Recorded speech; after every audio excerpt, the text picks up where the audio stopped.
So, While there's lots of happiness and sunshine, We're going to talk about death and dying today. a morbid topic, I know. Yeah, obviously it comes up a lot at funerals. Many people fear death. It's become a taboo subject within society today, a concept many don't face, a concept many refuse to confront. We're almost in denial about death. Things like surgery to modify your bodies, to try and stay young, to try and look beautiful. We don't like to think about old age or prepare for old age because really we're in denial that we're dying and we're decaying. But what exactly is it? I'm not sure I have a very good answer to that. I mean, in a really simple way, it's just when stuff stops. Once the heart stops beating, It's the separation of the body from the soul. And the body's there and you just think, but that's not them, they're not there. What if you die in a submarine at the bottom of the ocean? Oh, it can swim. Though ideas on death are subjective, it's clear that when we stop learning how to do something, we get scared. And when we get scared, we stop talking. We don't talk about death and dying very often. But we've got to start learning. It's part of a natural process that I think it's better to come to terms with and to be at peace with. And we must educate ourselves about what could happen when we die, and listening to the experiences of others. your hearing is amplified when you're dead or when you're dying. I mean, that's the last thing to go. So Today, we're going on a journey of discovery, learning philosophical views on death, ideas on afterlife, and opinions on consciousness. We have to come to terms with it. Somehow you have to deal with death, you have to deal with the finality of death, that you won't see them again. Whether that's through religion, And obviously the Bible's very, very realistic.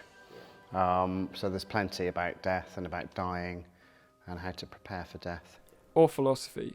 And Spinoza, a 17th century philosopher, has a lovely way of thinking about the relationship between life and death.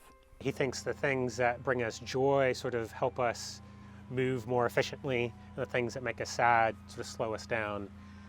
And death is the ultimate slowing down. It's the point where we just can't keep going anymore. And that's what we're going to do. Let go. Let go of this silence around death. Let go of the fear, the uncertainty, and give you some insight into the beliefs surrounding this topic and what happens to us after.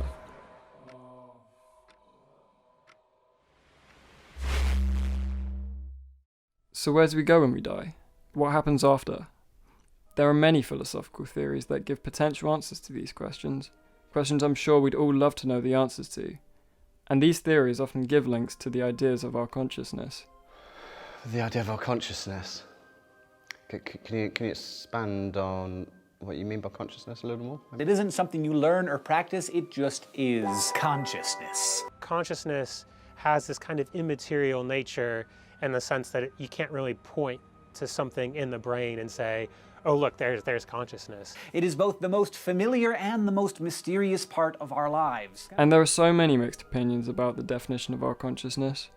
A lot of people believe that our consciousness is our embodied awareness of the environment around us. However, others believe it is a separate entity from our physical selves, People who are skeptical of ideas of a soul.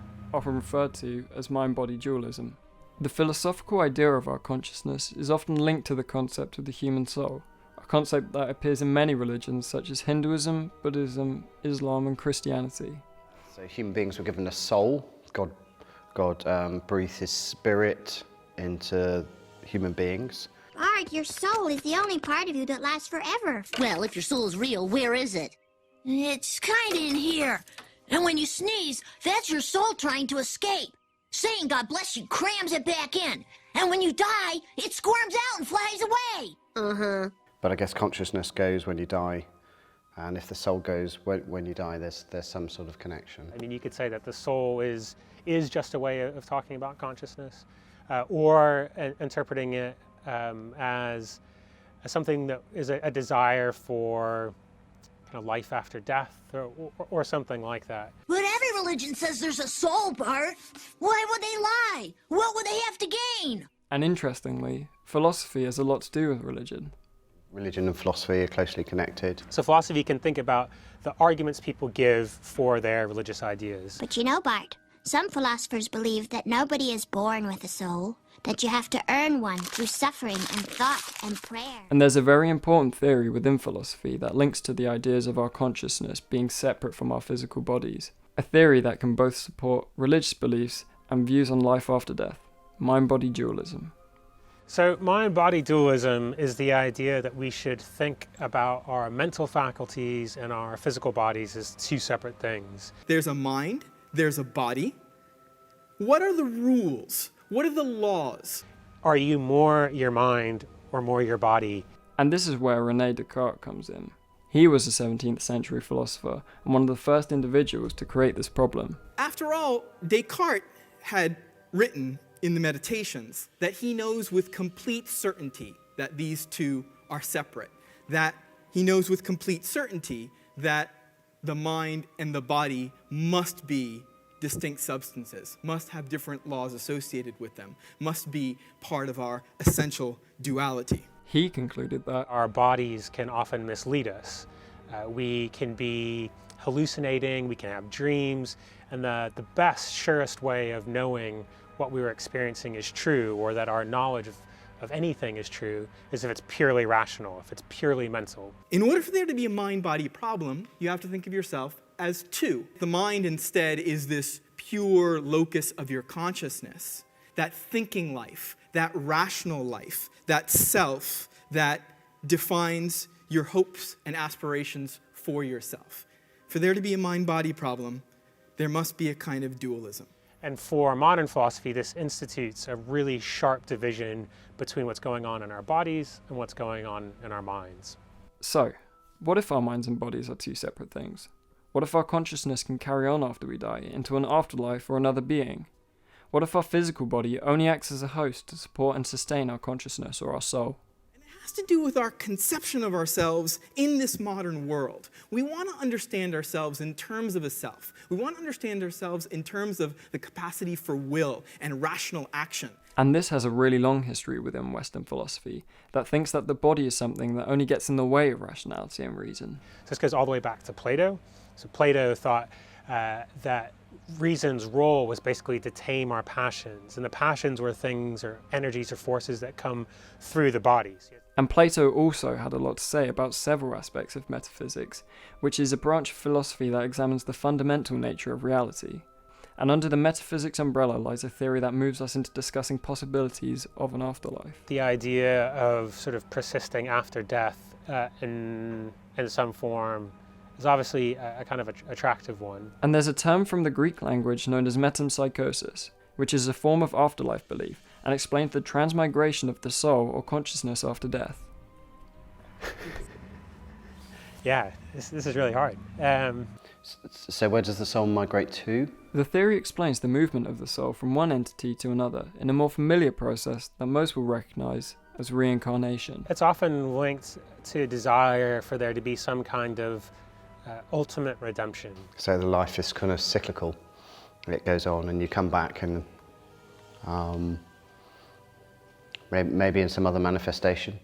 And whenever these topics come into conversation, it always begs the questions: what is it that we're hoping for? What is our desire? What's the underlying motivation for ideas about the transmigration of souls or life after death? However, many individuals, All religion, all cultures, all ages. believe in reincarnation one way or another, religious or not, which makes it a very common view and thus means that they would support the theory of metempsychosis. I believe in reincarnation. I'm more spiritual now. I just feel like we're going to keep coming back until we figure out what it is that we're here for. And I think when we get reincarnated, it will be a reflection of how we lived our previous life. And through this belief, some people manage to find comfort and peace in their final moments before dying. And it's been proven that having some sort of theory that coincides with the idea of our continuation of existence after death helps reduce an individual's fear of it and allows them to be calmer when their time comes. However, it is often noted that people turn to these beliefs in their final moments as a source of comfort, though they may not have believed in it their whole life, which is seen a lot in the misuse of religion.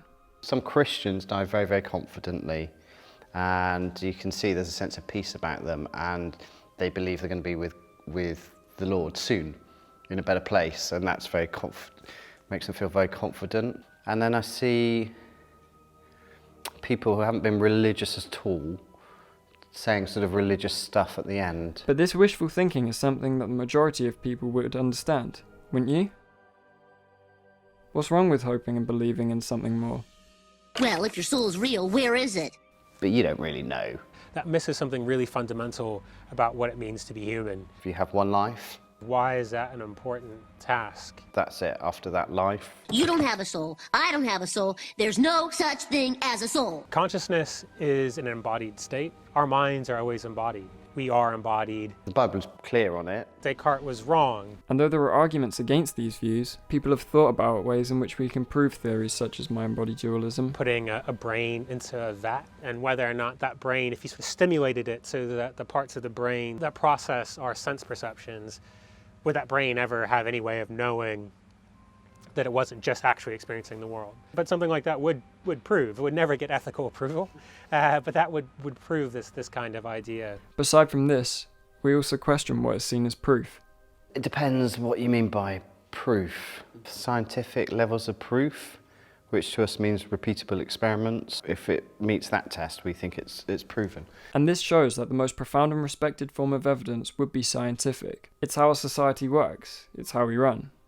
However, this idea of getting proof varies within different cultures, religions, and individuals. I suppose from a Christian point of view, the strongest evidence is historical, so that God came into the world at a point in time that we celebrate at Christmas, and that Jesus died and was raised.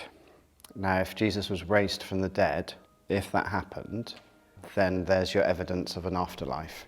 However, with all the different theories we've discussed, mind-body dualism, consciousness, metempsychosis, etc., what more evidence could you need of their existence than someone who has actually experienced them? And you get a sense of that in those near-death experiences, that the soul's sort of lifting and then comes back. For over 10 days, I drifted between two dimensions.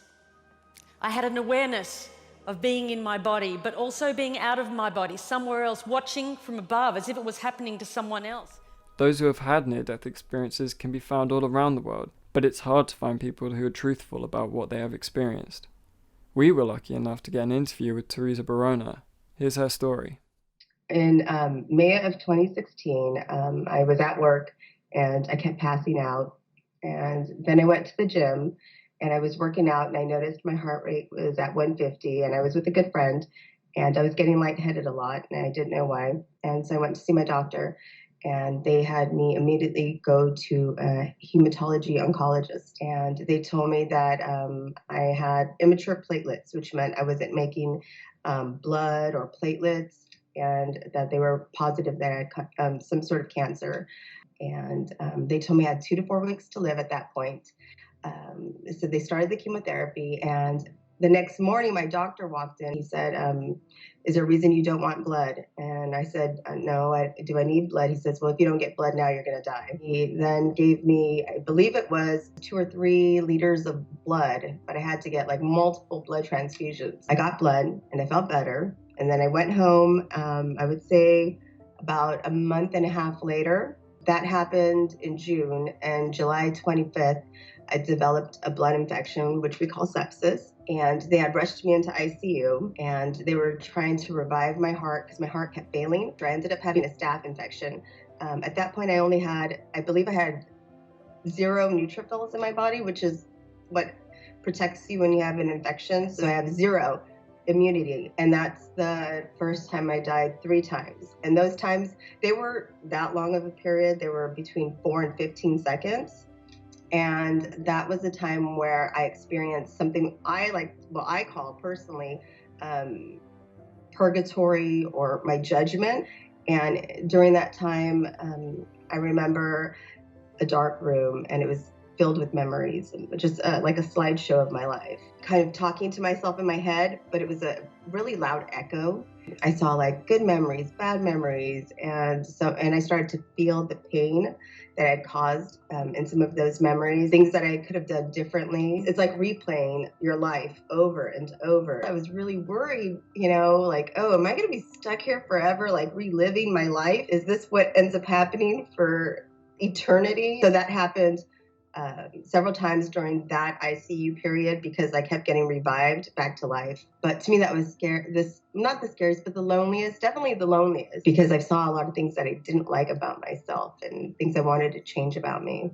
The last time I did code blue, so I went into the hospital and I was having another sepsis moment, but this one was a really bad sepsis that a blood infection, and it was from ESBL, which is an antibiotic resistant infection. At that time, I didn't have an immune system, so fighting that infection without any antibiotics was impossible. I was having really bad convulsions. I mean, the kind of convulsions where it looks like I'm going into like bad seizure episodes, and they had to put the seizure bars up. The next morning, I was still having the convulsions. The doctor walks in and he starts calling rapid response.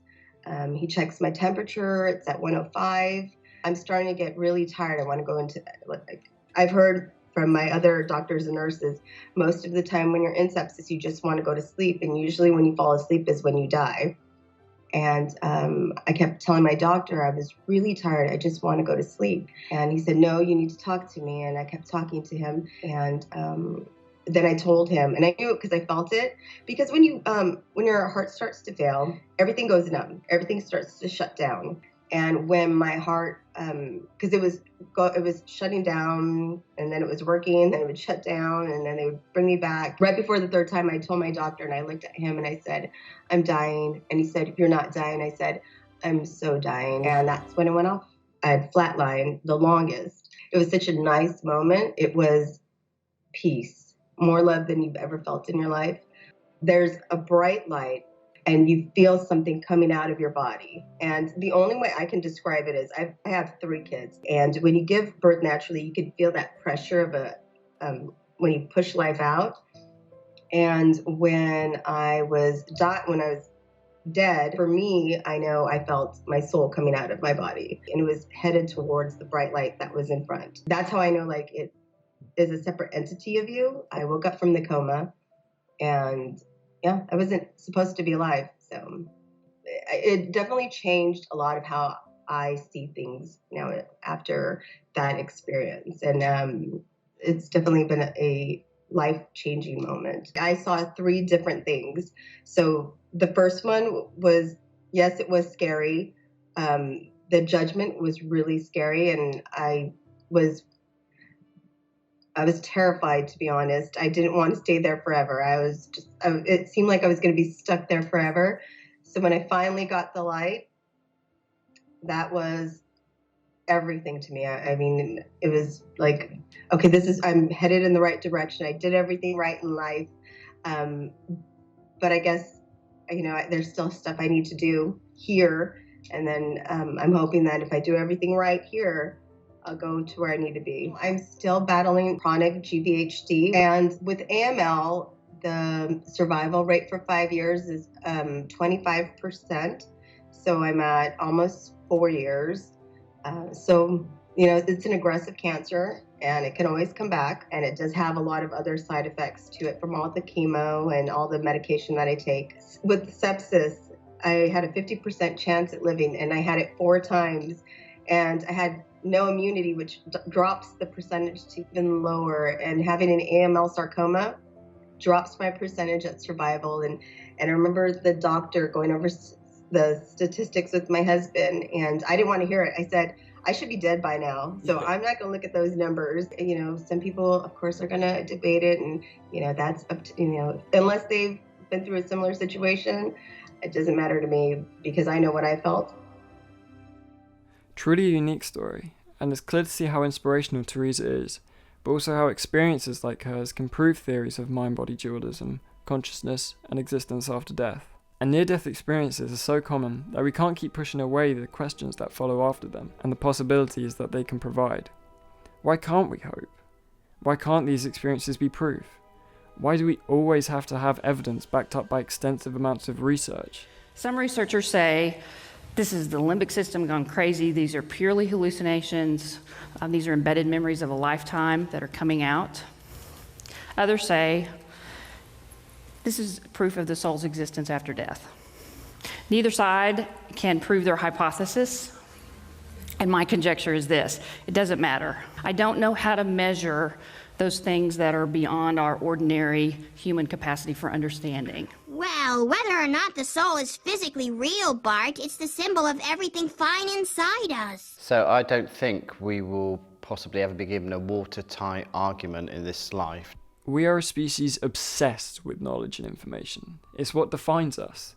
It's how we structure our lives, our standards, our reputations, our goals. Providing information on theories such as mind-body dualism, consciousness, and life after death doesn't prove their existence. It only broadens your knowledge in hopes that you will take it and understand it to further your own beliefs and views. And although you may not want to believe what we've showed you, at least you know it won't harm you to think of the mind and body as two separate things. We care way too much. They invest so much into their body. I mean, their looks, and, their mind. They spend so much on education and everything, but we need more time to feed our and nurture our soul, because it really is its own entity. And I believe it's the compass of everything. It kind of, leads you to where you need to go. Just be honest with yourself, be true to yourself, and be you. And when it comes to death, let's remove the stigma, the taboo, the silence. It's really important that we talk about it and we face it as a reality. And the fear. And my goodness, we need less fear around death and dying. Because after all, death is a known thing, and it is as common to us as taxes, so why should we tiptoe around it? You can die at any time. It doesn't necessarily have to be cancer that's going to kill you or what's going to take you out of this world, but something's going to eventually. But it's what you do while you're here that matters. It's, inspiring others, helping others. And however you view life. The kinds of things that you believe. Your soul is the most valuable part of you. Because I think life is really about your spiritual relationship with God. No matter your age, your faith, or culture, just know that death is nothing to fear. Will we ever know the full capabilities of our consciousness or soul? Do religions speak the truth? Does part of us carry on after death? Are philosophers right? Have people really experienced a form of life after death? The answers to which are all subjective and personal. So, now it's down to you to decide. What happens after? Oh, am I dead again?